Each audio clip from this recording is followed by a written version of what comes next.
کہ القادر trust case ایک ایسا کیس ہے جو کیس 1 نمبر ہے لیکن جج 2 نمبر ہے. سپریم کورٹ نے بھی اس کو کہا ہے کہ وہ انفٹ ہے کسی بھی جوڈیشل آفس کے لیے. وہ اپنے عہدے کا اہل نہیں ہے. وہ 2004 میں جسٹس ناظم حسین صدیقی نے، چیف جسٹس نے یہ فیصلہ دیا تھا. یہ سول جج تھے اس وقت، یہ ناصر جاوید رانا صاحب، اور ان کے اوپر الزام یہ تھا کہ انہوں نے بطور سول جج ایڈوکیٹ وہاب الخیری جو ہیں وہ سینئر لائر تھے، ان کے خلاف ایک پولیس نے پرچہ کاٹا جعلی کرمنل ایک سول پراپرٹی کے کیس میں، اور ان کو بغیر پیش کیے ان کو کاغذوں میں ریمانڈ دے دیا تھا. اور پھر نہ صرف کاغذوں میں ریمانڈ دیا، انہوں نے سپریم کورٹ کے سامنے جھوٹے حلفیہ بیان بھی دیے، اور جج کے عملے نے بھی دیے، اور 4-5 وکیلوں نے بھی دیے جھوٹے حلفیہ بیان کے وہاب الخیری کو پیش کیا گیا تھا. اور جب مزید انکوائری ہوئی تو وہاں پہ جتنا میڈیا کھڑا تھا، وہاب الخیری کے وکیل تھے ایڈوکیٹ ذوالفقار بھٹا، جن کے ساتھ آج میں نے صبح لائیو بھی کیا ہے، انہوں نے یہ بتایا کہ وہاں پہ تو پیش ہی نہیں کیا گیا. تو اس وقت سپریم کورٹ نے کہا تھا کہ ہی از انفٹ فار اینی جوڈیشل آفس. لیکن جب سپریم کورٹ کہہ دیتی ہے تو اس کے بعد بھی وہ بندہ جوڈیشل آفس میں بیٹھتا ہے. یہ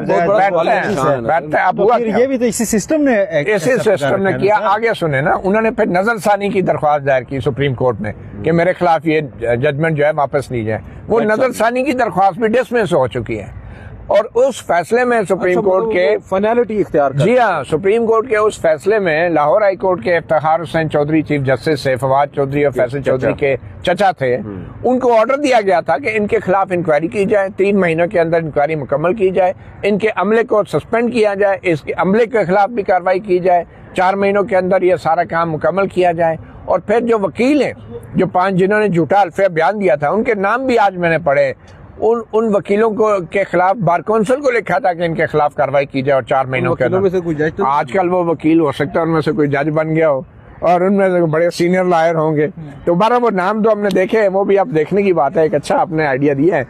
لیکن اس کیس کے اندر دیکھیں، ایویڈنس کے اوپر تو بعد میں جانا چاہیے. پہلے تو یہ دیکھنا چاہیے کہ فیصلہ دینے والا جج کون ہے اور کیا وہ اس عہدے کے قابل بھی ہے یا نہیں. سر اس جج کو بالکل سہیل رشید صاحب جیسا کہ متی بھائی نے ایلوبریٹ کیا ہے تفصیل کے ساتھ، ایک چیز بڑی امپورٹنٹ ہے.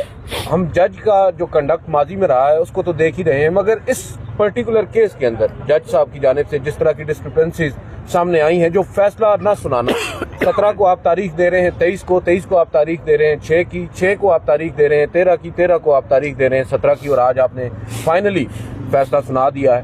تو اس سب میں یہ جو تاریخیں آگے بڑھی ہیں، یہ بھی ایک سوالیہ نشان نہیں ہے؟ اور یہ کیا یہ ان اٹ سیلف نہیں ہے ایک ایسی چیز جو فیصلے کو آنے سے قبل ہی متنازع بنا چکی ہے؟ اب اس فیصلے کی کوئی وقت تو ایسا نہیں رہی.